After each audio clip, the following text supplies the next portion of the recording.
a panel now, and that will take us for the next 40 minutes, and we'll do some questions at the end of that. The panel is hype or a real force in games. Where are we with AI in 2025? So, I would like to, well, we have Liam from Omdia, Guy from Charisma.ai, Volkan from Silahtar.ai, Vanessa from Scenario, Oz, who's a freelance consultant, and we've got our, and Andy from Phiture, and I think Liam is going to be the moderator. So why don't you come on up and introduce your panel and get started. So round of applause for our expert panel. Thank you. Hello everyone, welcome.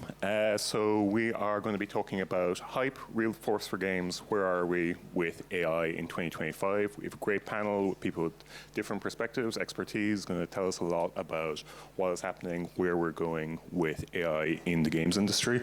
We'll let everyone very quickly tell you a bit about themselves. Volkan, do you want to go first? Sure. Hi, I'm Volkan, co-founder and CEO of Layer. As I think if you were here earlier, you might have heard about Jonas speak, who's our VP of engineering, but basically we're building an AI-powered creative suite for game development. And Oz? Can you hear me? Yes. Yeah. My name is Oz Silahtar. I've been in AI since 2017. Spent the first 5-6 years on more machine learning oriented stuff like churn prediction, marketing optimization, LTV prediction, bots that play games, things like that. Last 1 year was with Leonardo AI, doing image generation for games and other industries. And now I'm advisor to some AI startups and some gaming companies on how to use AI. Morning, everyone. Guy from Charisma.ai. Charisma's been going for about 8 years now, powering conversational NPCs in games, and arguably we launched the first generative AI-powered video game in the world. You got one. Maybe. There we go. Hi, everyone. I'm Vanessa, Vice President of Sales at Scenario. I've been in games for about 10 years now, mostly on the biz dev and sales side, so a non-technical perspective in how I've seen AI evolve in the gaming world. Want to Thanks. Hi, everyone. I'm Andy Carvell. I'm a mobile industry veteran. I've been in mobile for about 25 years. I made some of the very early mobile games, including a game called Space Impact, which the older people in the audience might remember from the Nokia 3310. These days, I'm running a full-stack growth agency helping apps and games to reach their full potential, working with companies like Supercell, Wooga, Adobe, and the NBA, amongst others. We're called Phiture. Thanks. Okay, great. Thanks, everyone. My name is Liam Deane. I'm a principal analyst covering games tech at Omdia. Just this month, we ran a survey that found that more than 30% of game developers are using AI right now. But let's dig a bit into what that means exactly. I mean, can you tell us, Volkan, kind of from your perspective, some kind of concrete use cases where developers are already seeing value from AI? Yeah, absolutely. So I think we thought, hey, like AI would be great for game development, and over time, what we're seeing is it's not just game development, but it's like marketing and live ops and all sorts of content creation needs can be met with AI.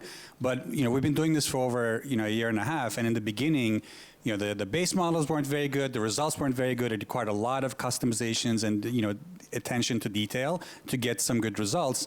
But the promise was there, and I think the promise has kind of played out significantly with the advancements in some of these base models, like say Flux that came out recently, especially with the recent base models around video and 3D generation.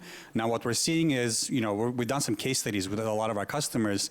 They're seeing, for example, like for a puzzle game, one level used to be generated in, say, 15 days by a team of 4. Now it takes 3 days. That's like a 5x improvement in productivity just for in-app, like a game development and in-game assets.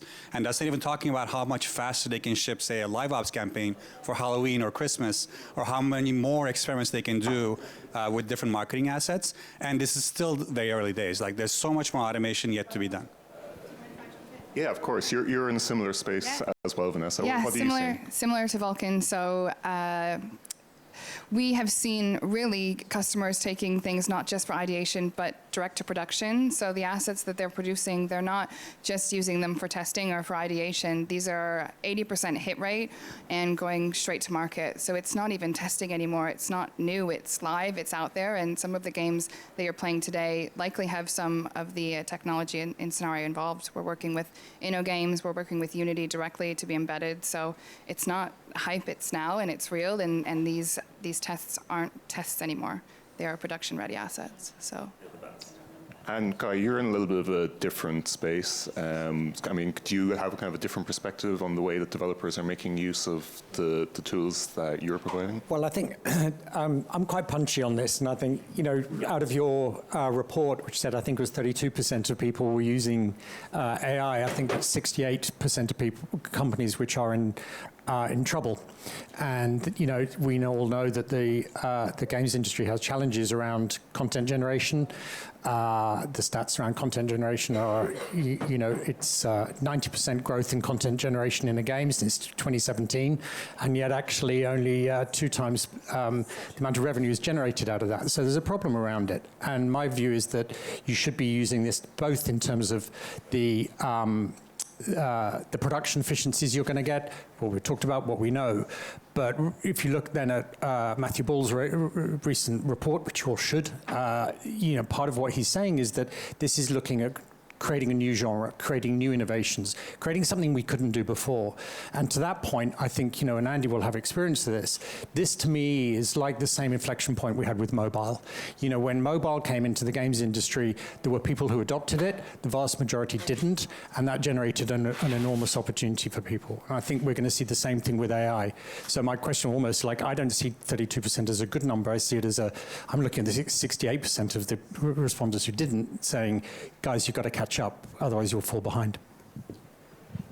When you said AI, is it like all just generative AI or machine learning? Generative AI specifically, yes. Okay. So Because about a otherwise third it of would be developers. probably 100% almost, I would assume. Exactly. Yeah.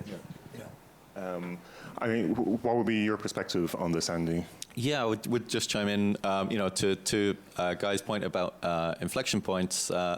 We see on the marketing side, there's already a huge paradigm shift, you know, which is available to those early adopters. Like we've built some tech, which started out just as kind of like a labs project. I mean, we do a lot of tech-enabled service stuff. We're building tech to kind of just improve our services, but we also spun out some stuff which was a bit more experimental, and we saw from that, like, wow, this is like super impactful. So what it's basically doing is it's really turning the whole kind of experimental process on its head, and instead of kind of having a marginal cost which is pretty high for running every additional experiment, you know, to drive, for example, conversion rate increases in the app stores from impression to download. We're seeing with generative AI, automation, and reinforcement learning, we can generate almost an infinite number of experiments, run them parallelized, running up to 500 experiments simultaneously, which is way more than any ASO team can do manually. And it's iterating very quickly towards like quick results. Well, so it's the paradigm shift there is really that it's reducing the marginal cost of each additional experiment to zero. Yeah, so it's a huge shift. So I guess an interesting question that I might throw out to all of you is, say we are seeing real productivity gains. I mean, but is this something that's really going to help the economics of the industry, or is it just going to create a race where, you know, everyone is now producing more, and, you know, we haven't gotten any more profitable than we were, or do we have something that kind of helps us break that cycle in some way? Maybe I can quickly jump in. I think just like with any tech revolution, there's going to be a transition. But what I believe is going to happen is AI is going to automate a lot of the repetitive, kind of non-creative aspects of game development. But then that unlocks a lot of creativity at the higher end, like ways that we can't even imagine right now. Like, say, we're just this morning talking about new genres. Imagine like a new AI-powered genre, just like strategy games or simulation games. Like a new type of game experience is possible with AI. It's not possible today, but it will definitely be possible in the future. And these are the types of experiences I think that game developers can create in a way that actually unlocks more value. Like ultimately, you know, we're talking about things like LTV and CAC and user acquisition, but the ultimate goal is to create a game that users enjoy. Like if they enjoy it, then the rest kind of comes along with that. And I think that is going to be possible in unique ways with AI that aren't really possible today with, you know, all the technology.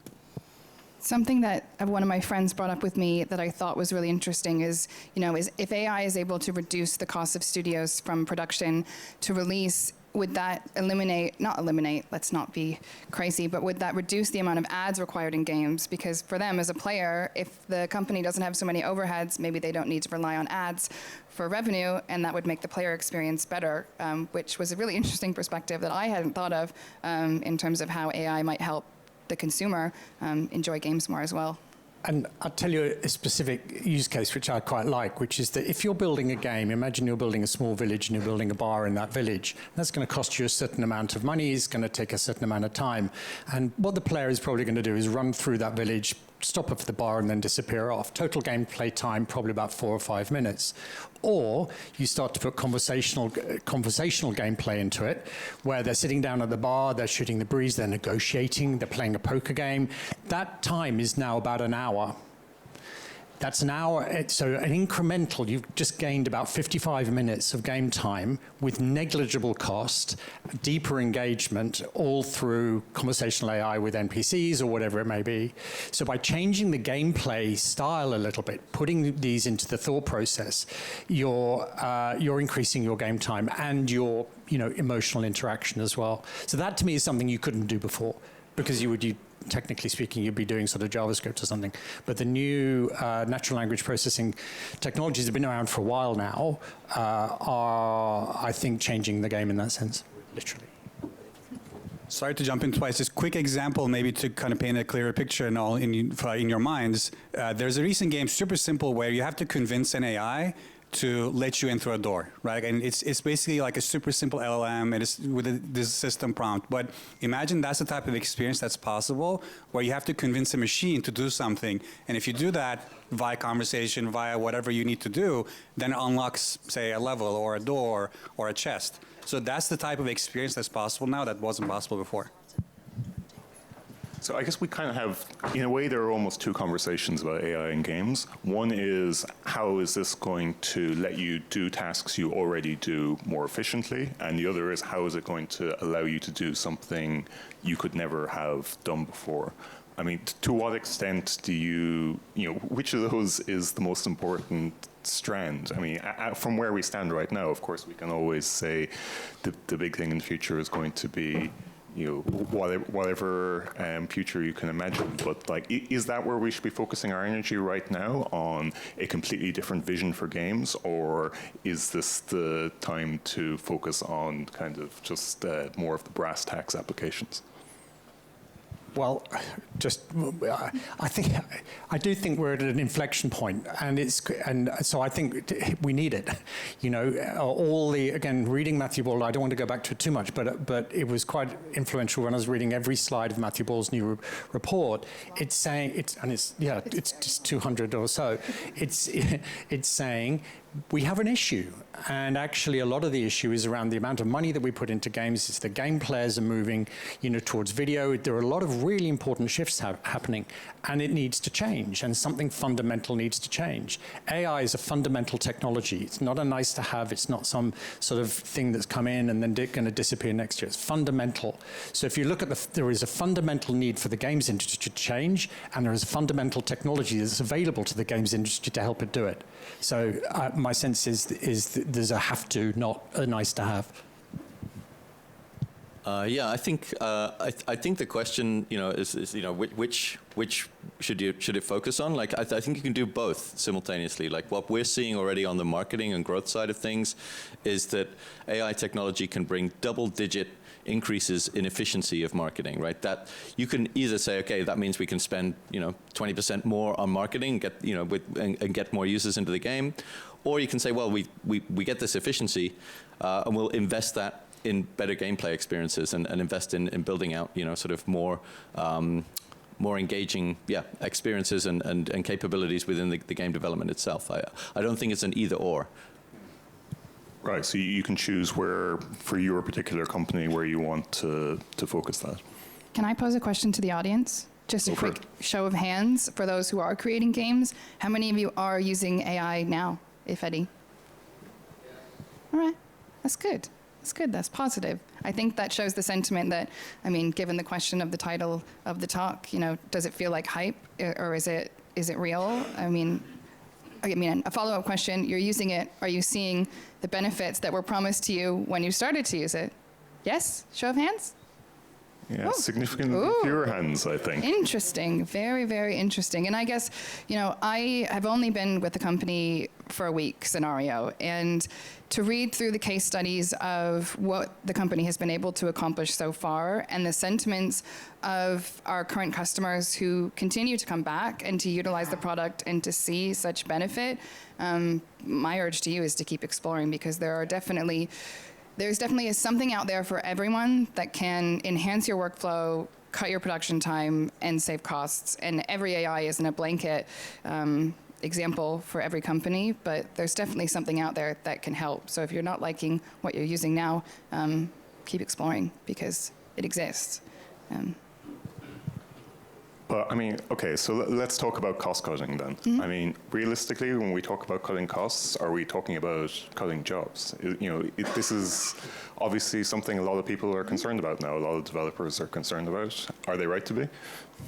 Yeah, let me jump in. I think when a game studio thinks about, hey, like here's a cost savings here, or like productivity gains here, their initial reaction is not to cut costs, but to see if it can increase revenue. Because I think university, whenever we speak to like anyone, small, large, working with some of the largest studios out there, their intuition is not to say, oh, I'm going to save X, $1 million a year by cutting my workforce. No, they're going to say, what we're seeing repeatedly is, I have this amazing, say, art team. I have this amazing development team.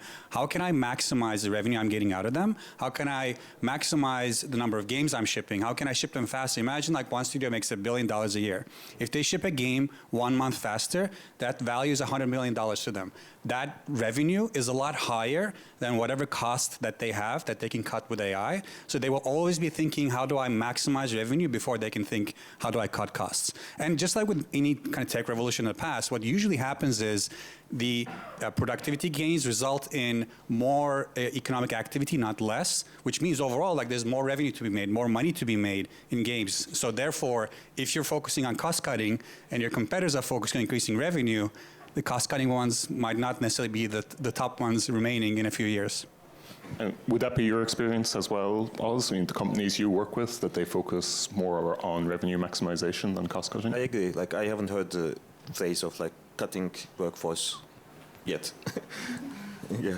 Yeah, I've got a concrete example from mobile games. Like what we see is typically like a large studio might develop 10 to 12 games in a year.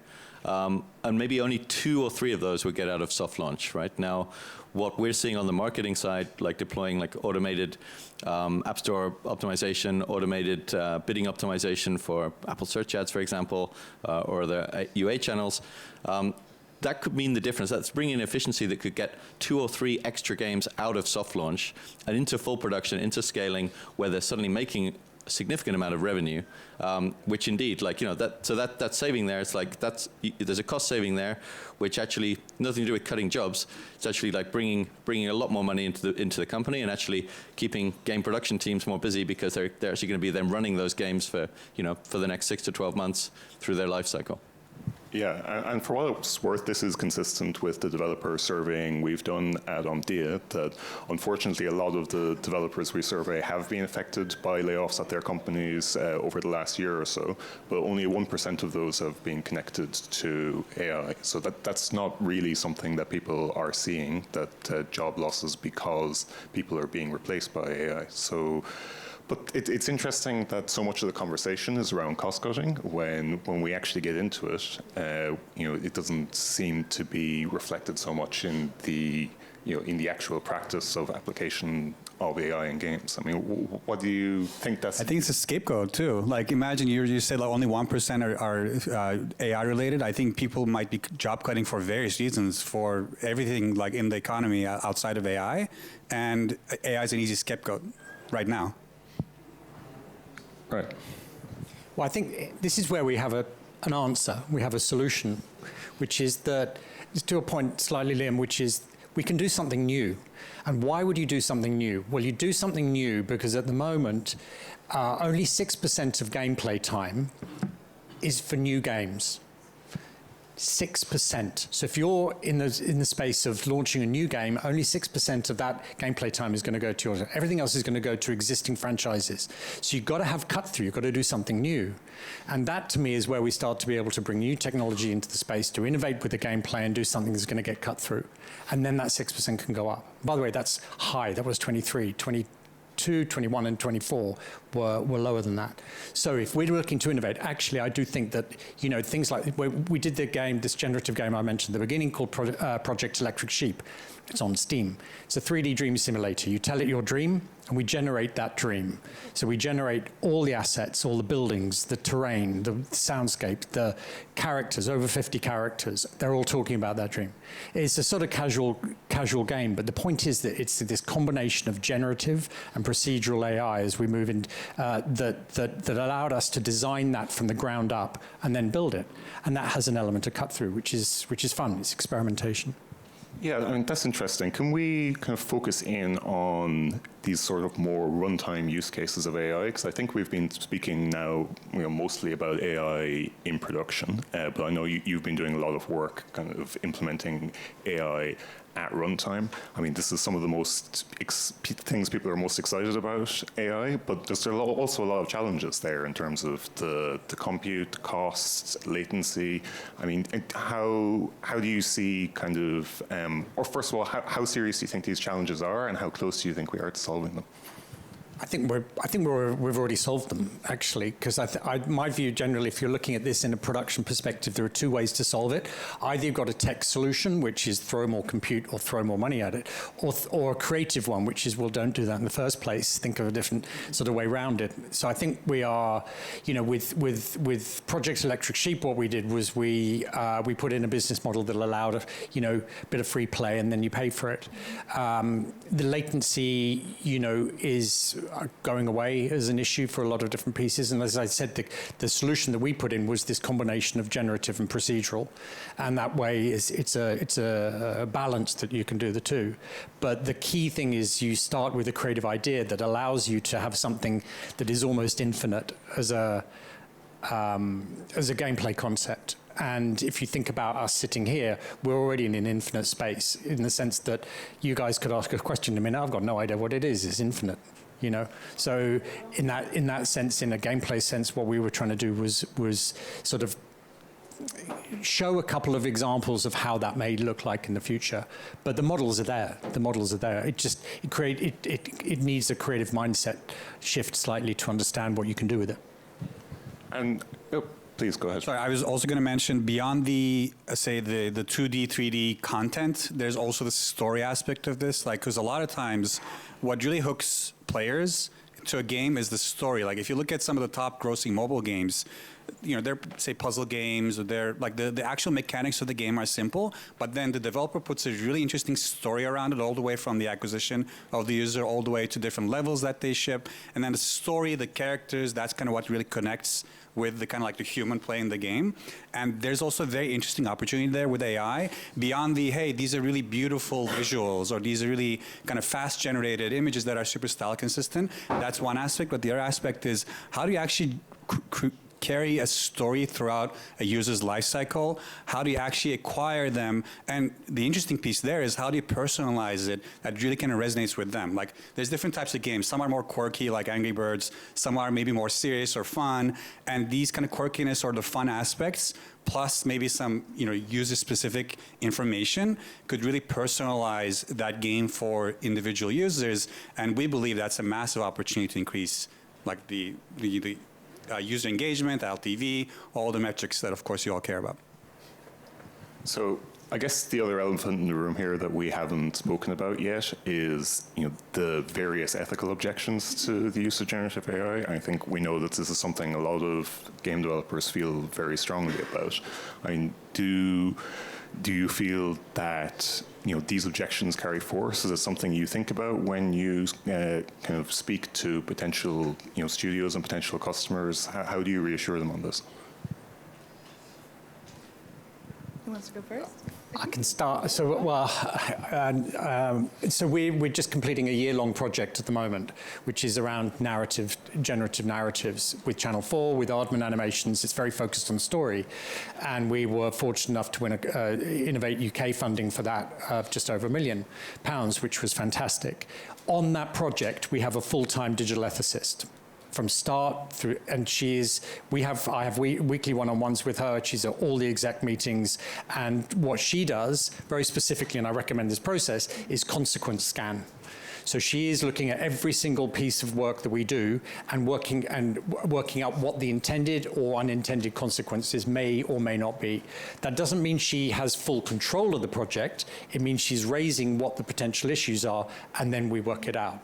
So it's a methodology that I recommend, but it's an important piece, and especially these days as things moving so fast, it's important. But that's how we approached it on that particular project. Well, I mean, maybe just to press on that a little bit more, there are some more fundamental objections as well. So, for instance, a lot of people feel the use of scraped data is, is that something that, well, first of all, do you encounter pushback on that point? And secondly, do you see kind of any practical way of addressing it? Well, yeah, I mean, it's always been, it's been something I've been tracking since about 2017 and writing publicly about it and going, guys, this is happening, this is not cool, and probably it's illegal, and we need to think about it. So it's good that debate is now happening. There are so many strong views on both sides, and ultimately it's going to be a political decision that comes down, a legal political decision. The fact is, in the UK and EU, we've got really good copyright laws. They're not vague, they're not uncertain or all of that, they're really solid, and the applicability into data sets is absolute, it's perfect. But there is another view which is very tech driven out of the US, which is we need to change those. So it's a political decision. We do the best that we can as a small company. And maybe I might add, sorry, please go ahead. No, I was just, so when I joined Scenario, it was one of the things that I think I really had to think about as someone joining a company based in AI. Is the business that I'm joining going to be, again, we spoke about taking jobs, but also when it comes to private IP and games, people don't want their data out there. They don't want it going into some sort of learning system where other people will be able to access and IP infringement, and there are so many layers that come along with it. But I've been really impressed to see that everything is so protected, and there are companies utilizing our software with legacy IP that goes back, I mean, well over 50, 60, 70 years that are seeing incredible results, but generating new ideas and have no fear that their IP is going to slip out into the ether and be their data will be breached. So I think it's about just creating the right silos to make sure that your consumers feel safe. And at least from the point of view of being new at a company, I can say that it is a positive sentiment that I wasn't sure going into this side of gaming. I was sure I was going to see. So it is refreshing. And yeah, just to piggyback off that, like we're seeing exactly the same thing working with game studios who, in some cases have got licensed IP, so there might be a third-party license holder involved. So there's even more concern. But also even if it's just their own generated IP, first-party IP, they still don't want that leaking out, as you said, into the ether. Frankly, we've seen more concern around protecting their IP, our customers' IP, than we have about the sort of broader ethical questions around training models on IP in general. What we do for these companies is we help to really train and fine-tune dedicated models that really learn and understand to use that, how to use their IP correctly, how to, we feed that with a lot of including just sort of 3D models and other assets that they have that maybe are not even featured in the game itself, but that they've used during the production in order to really fine-tune the model to make it really capable of using and adapting their IP very well. And there's also an approval process around that. And of course, yeah, to the point there about protecting and siloing that IP. Of course, we make sure that all of the licensing that we're doing with the models that we're using, if we're using any commercial models, that none of that data gets used to train other people's models, that it's all very much kind of, siloed within for the work that we're doing for our customer. And we've been able to sign deals and deliver great results on the back of that. So it seems like people are, at least some companies are able to get comfortable with it. Yeah, I agree. I think it's kind of at this point becomes standard operating procedure for anyone trying to sell to provide those guarantees. I think the interesting bit is at least the one that's not quite kind of making isn't quite widely used yet as the copyright safe-based models. There's some coming out. I think I would separate the core technology, which is kind of like based on diffusion and transformers, some of the kind of core AI tech, from a particular implementation of that AI tech around things like, say, stable diffusion or flux. So depending on the implementation, some are copyright safe, some are not. There's kind of different balancing acts that these base models do to kind of hit certain requirements. Like if a company wants perfect copyright safety, meaning there's no way for you to write, say, Taylor Swift into a prompt and get an image of Taylor Swift out, because that is also IP infringement. Then there's also base models available, say, on layer for providing that guarantees as well. And we've also seen some companies, basically this is a decision made by legal teams and compliance teams. They weigh the risks. Okay, this one produces better results, but we need to really ensure our team is trained to use them properly to avoid risks. Or they say, you know what, we absolutely want perfect guarantees from the base models, and those are also available, even though with slightly different kind of performance characteristics. But I think beyond the IP ethical questions, another really interesting ethical questions that we are hearing is, okay, in the future, if everything's AI-driven, where is creativity in all of this? Is it all going to be like this, art factory with zero creativity? And I don't think so. I think there's creativity happening in new ways. But that's also a concern we're hearing, like, well, every game look like each other now? Will everything be like AI generated and look like it came out of the same kind of art factory? And I don't think that's going to be the case, but that is a real concern. I mean, there's obviously so much more we could get into here. I'm sure we could go all day, but I would love to take a few minutes to open it up to the audience. I imagine a few of you might have questions, so we have about 6 or 7 minutes if anyone has a question for the panel. Oh, come on, guys, not one question? Yeah, that's a surprise. What we're talking about ethics and things, another practical thing about scale. Just for the recording. We go on here. Thank you very much. A question about scale. AI use isn't free, right? So if you're using a model, a foundation model, in your game at runtime or whatever, what are the challenges of scale? Because there's cost associated with that, right? And you're in hock to OpenAI or wherever. I think there's scale and cost. Like I guess they're related. Cost is coming down. So today, imagine you build a game where you actually incorporate a video model into it. Imagine at real time you're generating videos for people to see. Today it costs $1 to generate a 5-second video. Or maybe if it's copyright compliant, it could be even higher because you're paying the license kind of fees to the data providers.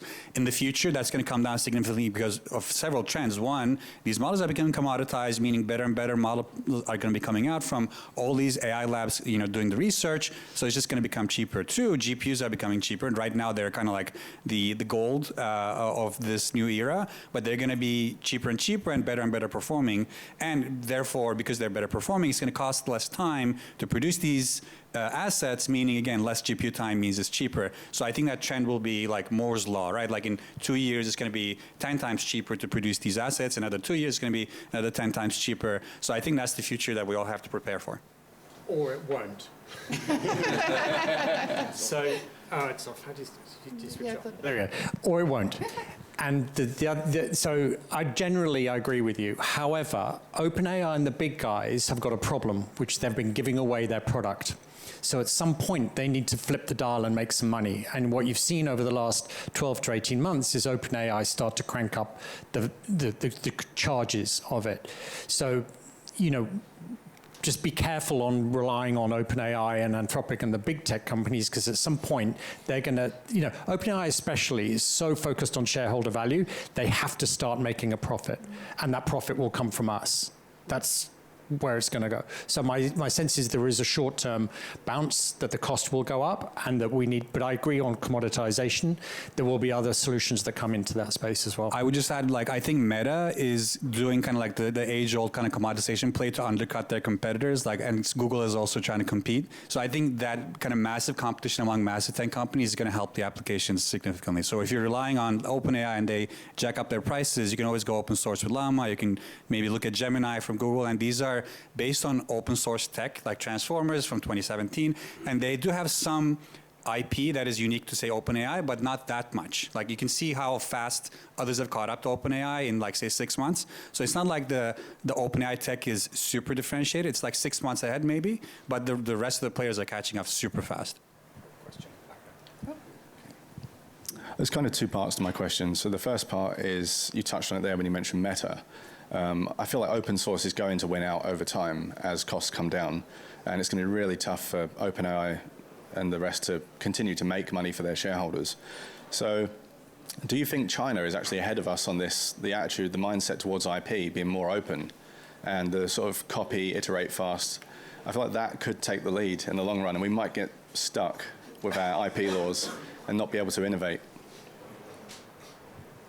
I mean, it's such a good question, deep question. My thoughts on this is, I think China has really good models around 3D and video right now. Not on LLMs yet, but LLMs could come out as well. I think the real interesting piece there will be maybe regulation and how fast can tech companies innovate versus deal with regulation. That's probably going to be the main determinant of who's leading in the future. I think this maybe raises, well, just to kind of quickly follow up on from that. I mean, how much are we actually relying on kind of Moore's Law to deliver results and kind of help the rollout of AI in games? Or do you think we already have enough, even if we don't see massive improvements in the power and efficiency of the foundation models? I think there's so much more we could do. Yeah, I'd say in marketing, we're not relying on Moore's Law. I think we're already seeing great efficiencies that can be brought at the cost that things are today. If it gets cheaper, that's even better. In-game development, more generally, I think probably there's still an expectation that costs need to come down in order to make it like economical over the long term. Okay, and I think we had one more question. One more question. Yeah. Hi, thank you. We've been playing around with local AI on actual mobile devices, and we've got some interesting results. I was wondering if you had customers that were following the same trend and what kind of experiences you're getting for that. Anyone have any experience here? Only that I know Unity's been working on this for many years, like 7, 8, 9, 10 years, on local language models specifically on mobile. So I think you're right. I think that the way in which those models can be optimized to run on those sorts of handsets is going to offset that scale and cost problem we were talking about earlier. Agree with you. Okay. So maybe we squeeze in one more quick question.